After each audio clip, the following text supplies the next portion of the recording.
In terms of the hurdles to the act, things remain more or less the same. I mean, everything like Forest Department being a hurdle, lack of institutional capacity, etc., is all there in when we did the analysis in 2010. So in that sense, nothing has changed in terms of the problems that the Act's implementation is facing.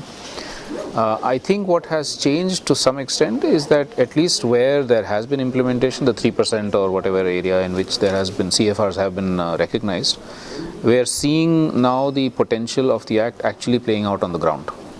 And I think that's positive. I think we need to actually focus on that also very significantly. Even as we point to the problems, we need to say that, okay, where it has, where communities have been able to mobilize or where there's been some good official facilitation, then how are things changing on the ground in terms of community livelihoods, more security, in terms of better conservation, revival of forests and wildlife and so on.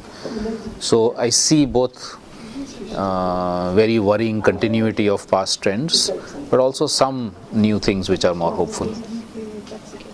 And organizations, I think as CSOs, what do you think should be our role in strengthening that process, the positives we have, which are actually very far and few between even now in the next decade? Well, I actually personally think that we shouldn't devote too much of our attention on asking the government to do things anymore. We've been doing it for the last 10 years and it's not working, whichever government is in power, because the structural hurdles against the Act are very substantial. They go back to 100 years of history, but focus much more actually on ground level mobilization.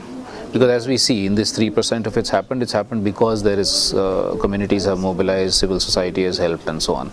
So I think if the network, and there's a fantastic network that has developed in the last few years as we see here, if that network could actually also work much more, or in fact primarily work much more on the ground, in a sense that also puts pressure on the government anyway.